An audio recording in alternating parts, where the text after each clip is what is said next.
जो हर मंच पे लोग हमरा से सुनल चाहेला।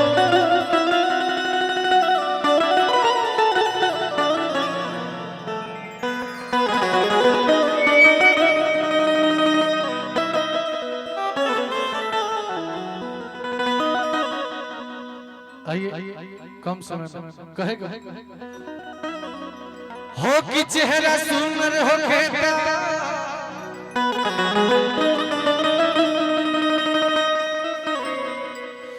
कि चेहरा सुंदर हो खेता छुपावल ना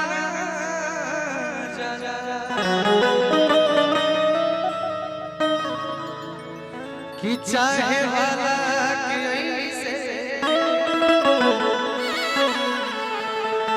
सतावल ना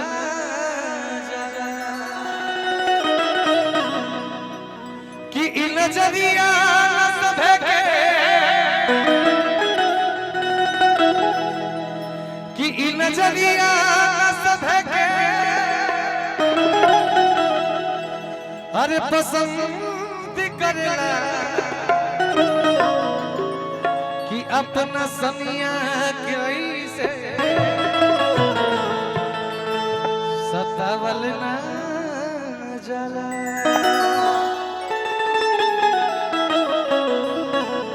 ए सिमरन जाना तरी की सुंदरता के कोनो जवाब नहीं के और डार्लिंग जब इतना सुंदर भी था डार्लिंग कितना पीछे पड़ल हुई ए जाना तरी तब बदलो प्यार करेलो तो मंचो से कहा कि सनी से प्रेम करेंगे। अब एजा लाइन मारे खाती हमरा से मुंह मत छिपाओ कहा कि सनी हमार दीवाना है और पूरा महफिल में चिल्ला चिल्ला के कहा करी कि हम तो से प्यार करेंगे। भले सनिया सबसे सुंदर नहीं थे लेकिन पूरा महफिल में जोन प्यार का अनुभव है सनिया के पास केहू के लगे ना हो तो दीवाना जब दिल तो से मांगा पूरा महफिल में तो के दिल देवे के चाहिए। सिमरन डाली लड़का कोना तरीका से कहत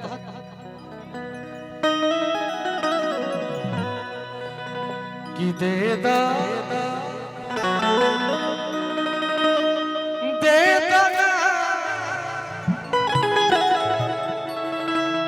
कि दे दना हो दिल जवानी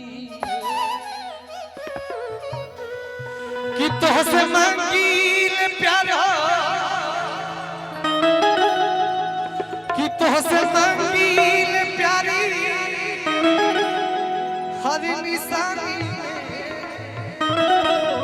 लोकेश बाबू एकदम मिजाज में रहेगा कि तोहसे मांगील प्यारी हर निशानी में का कि दे दा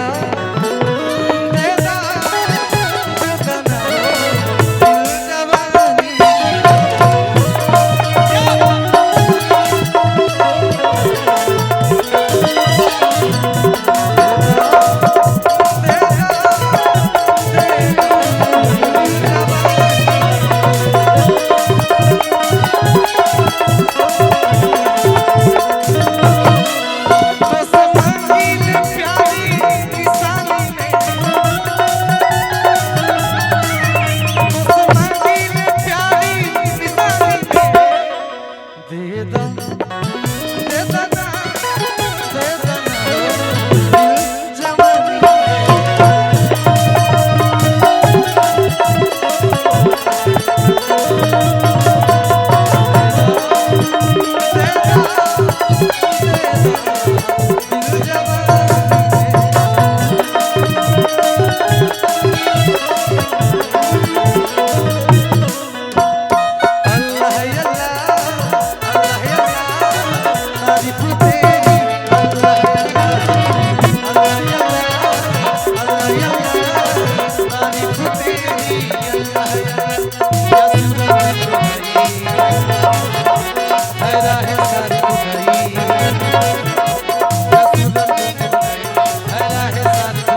प्यार से प्यारी दे दो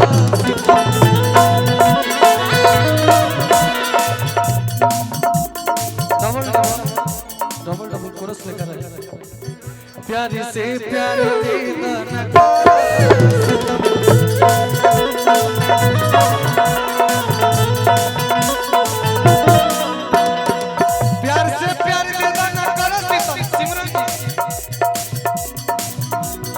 बचपन की तोहरी दीवाना